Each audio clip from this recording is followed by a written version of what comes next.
नहमदुहु व नसल्ली अला रसूलिल करीम अम्मा बाद। सामीन नाज़रीन, आज एक बार फिर हम मोहम्मद अली इंजीनियर का इंकशाफ रजू करदा मसला नंबर 8 लेकर हाजिर हुए। इसके अंदर हम आपको दिखाएंगे कि मिर्ज़ा जेलमी किस तरह फिसल गया और बाद में इसने रजू किस तरह किया। यही तो मैं कहता हूँ कि तफसीर खुद से नहीं पढ़ी जाती, तर्जमा अपने आप से नहीं किया जाता, बल्कि असातिज़ा के पास बैठकर तर्जमा पढ़ना होता है और तफसीर करनी होती है। बाद में आपको हक होता है जब आपको दस्तरस पूरी हो जाती है। ये बिन सोचे समझे धड़ाम से बातें करता रहता है, फिर इसे रजू करना पड़ता है। अजीज़ा ने मोहतरम, हुर्मत के मुतालिक रिश्तों के बारे में इसने जो बताया था, आज इसे रजू करना पड़ा। ये कहता है कि भांजियों से तो शादी नहीं हो सकती, भांजियों से तो निकाह नहीं हो सकता, लेकिन उनकी औलाद से, भतीजियों की औलाद से निकाह हो सकता है। बाद में इसने रजू किया। सबसे पहले इसका वीडियो क्लिप आप समाप्त करें, फिर आगे हम कुरान और हदीस की रोशनी में इस मसला को हल करते हैं।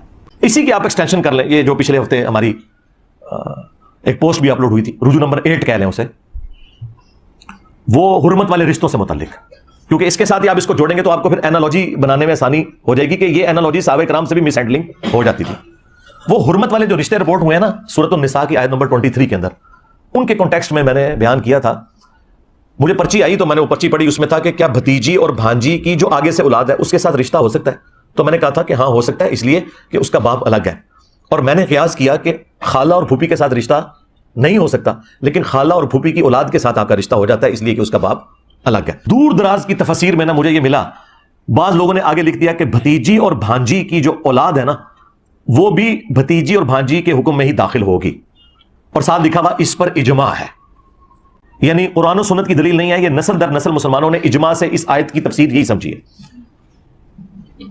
अब इसके बाद ज़ाहिर है कि मैं फिर मजीद तहकीक में पढ़ा, फिर मैंने कुछ शिया उलमा से रब्ता किया, पाकिस्तान के भी, इराक के, ईरान के, वो भी सारे खोल के बैठ गए। उन्होंने कहा हमारे यहाँ भी कोई हदीस तो इस हवाले से नहीं मिलती, ये इजमा ही चल रहा है इसके ऊपर। फिर मुझे कंफर्म हो गया कि अगर सुन्नी और शिया दोनों के यहाँ इजमा चल रहा है, तो आपको पता है कि अहले सुन्नत का तो मनहज ये है कि कुरान, सुन्नत, इजमा और फिर इज्तिहाद और क़ियास।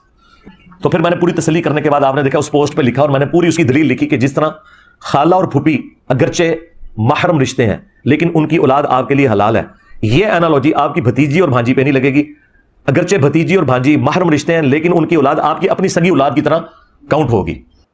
देखिए अजीज़ा ने मोहतरम, आखिरकार जेहलमी को रजू करना पड़ा किनके मसाइल के साथ? उलमाए अहले सुन्नत, क्योंकि इनका जो मसला है, इनका जो मनहज है वो यही है कि वो पहले कुरान से मसला हल करते हैं, फिर सुन्नत से और फिर इजमा से।